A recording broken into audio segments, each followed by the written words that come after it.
এদিনাখন আবেলি প্ৰকাশ, মুকুন্দ, ৰুবুল, কেও কেও, ভাইটি এনেকে কেইবাটাইও ৰাস্তাত একেলগে কেইবাখনো গাড়ী খাৰা কৰিলে। উন্মি, মুনু, দীপ্তি, ভনীমাইকে ধৰি ছোৱালীবোৰ গাড়ীত উঠিবলৈ আহিল। আচলতে বুঢ়ীমাকে ৰাতিপুৱা মধু হোলেঙৰ আগ কেইটামান ছিঙি মানিকী ঢকুৱা এটাত লৈ অনা দেখি প্ৰকাশৰে মনত খেলালে কথাটো। আবেলিলে সেইমতেই এই আঁচনি, মানে নগোসাঁইৰ পদূলিত ৬-৭খন ঢকুৱাৰ গাড়ী খাৰা। গাড়ী ঘোঁৰা তেনেকে নচলাৰ বাবে ৰাস্তাটোত ঘাঁহ বন গজি আছে। চাইকেল আৰু মানুহ অহা যোৱা কৰি থকা লিকটোৰ ৰাস্তাৰ মাজে মাজে বগাকৈ আছে। প্ৰকাশে আটাইকেইখন গাড়ী অলপ দূৰে দূৰে লিকটোত শাৰী পতাই দিলে। ড্ৰাইভাৰ কেইটাৰ ভিতৰত ভাইটি সব ডাঙৰ হোৱাৰ বাবে তাক একেবাৰে আগত দিয়া হ'ল।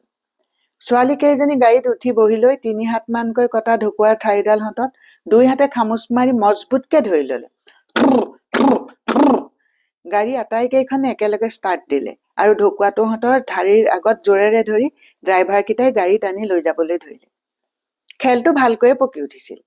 হাৰলি বাইটিৰ ঘৰৰ মুখলৈকে দুবাৰ অহা যোৱা কৰোঁতে মাত্ৰ দুবাৰহে দুটা সৰু সুৰা দুৰ্ঘটনা ঘটিল। গাড়ী চলি থাকোঁতে মাজতে অলপ গত লগাই বহি লওঁ বুলি কেচেলা কেচেলি কৰোঁতে ভনীমাই টিকাটো ঢকুৱাৰ পৰা ওলাই গৈ মাটি পোৱাত মাটিত চোঁচৰা খাই তাই অলপ দুখ পালে।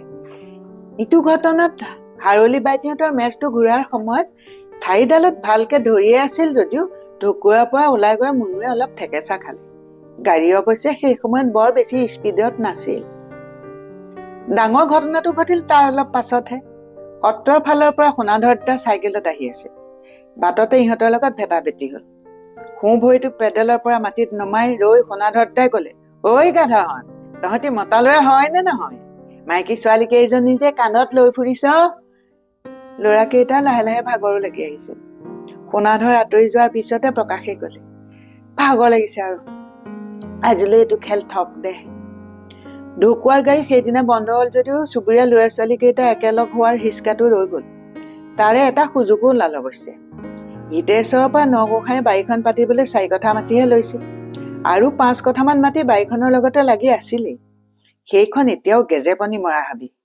সেই গুণে নগোসাঁই ঘৰত সঘনে বনৰীয়া জীৱ জন্তুৰ উপদ্ৰৱ চলিয়ে থাকে। তাতে এজোপা পৰেং গছো আছে। গছো বুলি বৰ বিয়াগুম গছ। হাবিখনৰ আনবোৰ কথা যেহেন তেহেন। এতিয়া প্ৰধানকে এই পৰেংজোপা লৈয়ে নগোসাঁইৰ সমস্যা। ৰাতি পৰেংজোপাত ফেঁচা পৰি নিউ নিউ চিঞৰি থাকে। শুনি বুঢ়ী গোসাঁনীৰ বুকু কঁপি যায়। দুকাষে শুই থকা প্ৰকাশ আৰু উন্মিক দুহাতে ওচৰলৈ টানি আনে। কাল হোৱা গোসাঁইজনৰ ছবি চকুৰ আগত ভাহি আহে। ইফালে ওখ পাই জাকে জাকে শগুন আহি তাত পৰেহি। আখল ঘৰৰ পিছফালে বুঢ়ী গোসাঁনীয়ে গা ধোৱা শিলচটাৰ ওচৰত তেওঁ কেইবাদিনো শগুনৰ গুৰ পাইছে। গৃহস্থৰ চোতালত শগুনে হগাটো অমংগলীয়া কথা। কীৰ্তিচন্দ্ৰৰ খোজ বভাৰ কাৰণে অৱশ্যে অন্য কাৰণতহে পৰেংজোপা সমস্যাৰ কাৰণ। গছজোপা বুঢ়া হৈছে। ডাল কিছুমান মৰিবলৈ আৰম্ভ কৰিছে। বতাহ ধুমুহা আহিলে কোনোমতেহে কৃষ্ণক চিন্তি সময়খিনি পাৰ কৰিবলগীয়া হয়। এইবোৰ কাৰণত নগোসাঁই ঘৰে পৰেংজোপা কিনি লোৱাৰ কথাটোকে থিৰাং কৰিলে। হিতেশ্বৰো মান্তি হ'ল। গছজোপা কটাৰ দিনা নাই বুলি ২০টামান মানুহ লগোৱা হৈছিল। প্ৰথমতে ২-৩টা মানুহ কঁকালৰ খুচনিত দা একোখন গোজা মাৰি আৰু শকত দীঘল ৰছী একোডালৰ এটা মূৰ কঁকালত বান্ধি গছৰ ওপৰলৈ উঠি গ'ল। তাৰ পাছত ৰছীডাল খুলি মস্ত মস্ত ডাল একোটা হাতত ভালকে বান্ধি দিলে আৰু দাখন উলিয়াই আনি ডালটোহঁত কাটিবলৈ ধৰিলে। কেইবাখনো দাৰ ঘাপ অগাপিচাকৈ টান কাঠত পৰোতে হোৱা শব্দটো উন্মিয়ে চহৰৰ মিৰ্জুকি স্কুলত নাচ শিকোতে শিকা নাচৰ কিবা তাল এটাৰ নিচিনা পালে।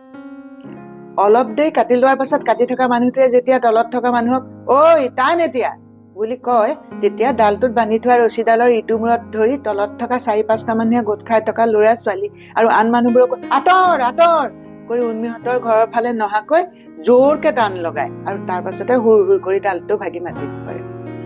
এনেকৈ এটা এটাকৈ ডালবোৰ বগৰোৱাৰ পাছত মানুহবোৰে উন্মিহঁতৰ চোতালত কলপাত পাৰি ভাত, ৰহৰ মাহৰ আঞ্জা আৰু ৰঙালাওৰ ভাজি খালে। মাকৰ পিত্ত বেমাৰ থকা বুলি উন্মিহঁতৰ ঘৰলে এনেই ৰঙালাও আৰু ৰহৰ মাহ নানেই। উন্মি, প্ৰকাশ আৰু মুকুন্দই সেইদিনা বৰ ভাল পালে। ভাত খাই উঠি এটা মানুহে প্ৰকাশক ঐ ল'ৰা বিড়ি 2টামান আনি দেচোন বুলি কোৱা শুনি বুঢ়ী গোসাঁনী খঙে উঠিছিল। গাঁৱৰে মানুহ কাৰণে লগতে থকা ৰূপৰামে কথাটো বুজি পাই সৰু ল'ৰাটোক কিয় কথা কৈছ, মই আনি দিছো ৰহ বুলি যেনিবা কথাটোৰ মুখনি মাৰি থলে। নগোসাঁই ঘৰত বহুত মানুহে লাগি বৰ মস্ত গছ এডাল বগৰাবলৈ লাগি থকা কথাটো শুনি ভাটিবেলালৈ ল'ৰা ছোৱালীয়ে এগালমান মানুহ ভিৰ কৰিলেহি। গা গছৰ গুৰিত ওপৰাপৰিকৈ কুঠাৰৰ ঘাপ পৰিবলৈ ধৰিলে।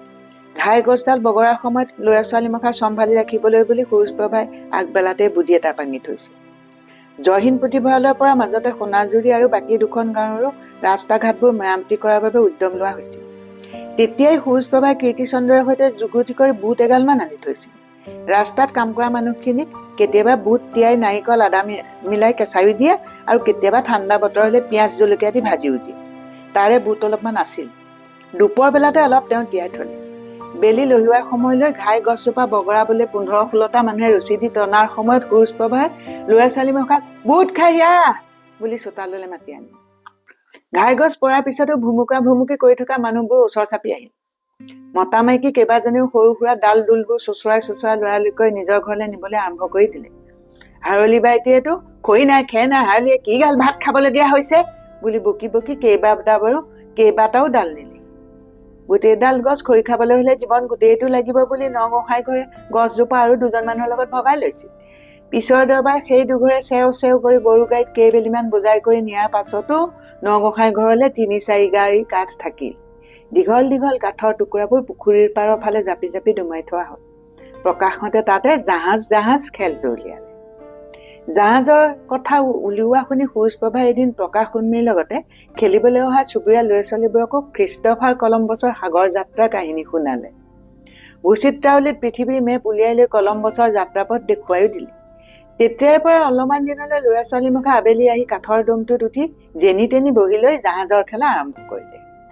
বাঁহৰ খুটা এটা দমটোৰ আগত পুতি দি জাহাজৰ মাছটো লদালো প্ৰকাশে লগাই ল'লে। তাৰ পাছতে এদিন মাকে ধুই চোতালত ৰছীত মেলি থোৱা বিচনা চাদৰখন আনি পাল তৰিবলৈ যত্ন কৰি থাকোতেই বুঢ়ী গোসাঁনীয়ে দেখিবলৈ আজি আটাৰ কাঢ়িবলৈ দে, গধূলিকে ভালকে পিঠিত দবা চোৱাম, নথলিগিনে ভিতৰত সজে সজে। জাহাজত পাল তৰাৰ পৰ্ব যেনিবা সিমানতে অন্ত পৰিল। তাৰ পিছত আন এটা পৰ্বহে আৰম্ভ হ'ল। প্ৰকাশেই জাহাজৰ মুখ্য নাবিক। ল'ৰাকেইটাৰ ভিতৰতে আন কোনোবা দুটা বা এটা সহায়ক হিচাপে থাকে। ছোৱালীৰ ভিতৰত উৰ্মিৰ বাহিৰে কোনেও নাবিক হবলৈ মনেই নকৰে। সিহঁতে নাৰিকলৰ টুকুৰাত বালি মাটি ভৰাই লৈ দমৰ ওপৰত উঠি বহি লৈ এদিন বোলে, তোমালোকে জাহাজ চলাই গৈ থাকা, আমি জাহাজৰ মানুহ বোলে ভাত আঞ্জাকে ৰান্ধিম। ইফালে আনবোৰতো কথাই নাই। আটলান্টিক মহাসাগৰেদি কলম্বাছৰ যাত্ৰাপথ মুখ্য নাবিক প্ৰকাশৰো মনত নাই। শুদ্ধ বাটেৰে জাহাজ চলাই নিয়াত অসুবিধা হোৱাত নাবিকে অন্য উপায় নাপায় জাহাজৰ ইঞ্জিন বেয়া হোৱা বুলি সঘনাই জাহাজ ৰখাই থবলৈ আৰম্ভ কৰিলে। শিৱসাগৰলৈ বাছত যাওঁতে এবাৰ বাটতে বাছখনত কিবা এটা বেয়া হোৱাত ড্ৰাইভাৰে ইঞ্জিনৰ ওপৰৰ ঢাকনিখন আঁতৰাই ইঞ্জিনত পানী ভৰোৱা দেখিছিল। গতিকে এতিয়া জাহাজৰ ইঞ্জিন ভাল কৰিবলৈকৈ পুখুৰীৰ পৰা বাল্টিয়ে পানী আনি কাঠৰ দমত ঢালিবলৈ লোৱা হ'ল। খৰালি দিন, এনেও পানীৰ নাটনি। পুখুৰীৰ পানী গৈ দলঙৰ ভালেখিনি তলতহে আছেগৈ। দলঙৰ পৰা ৰছী লগাইহে তুলিব লাগে। তাকো মুকুন্দহঁতৰ ঘৰকে ধৰি কেইবা ঘৰৰো খোৱা পানীৰ বাবে নগোসাঁই ঘৰৰ পুখুৰীটোৱেই পুখুৰী। গতিকে বুঢ়ী গোসাঁনীয়ে এদিন নাবিকসকলৰ আগত চিৰিপনি জোকাৰিবলগীয়া হ'ল আৰু জাহাজৰ খেলাও সিমানতে অন্ত পৰিল।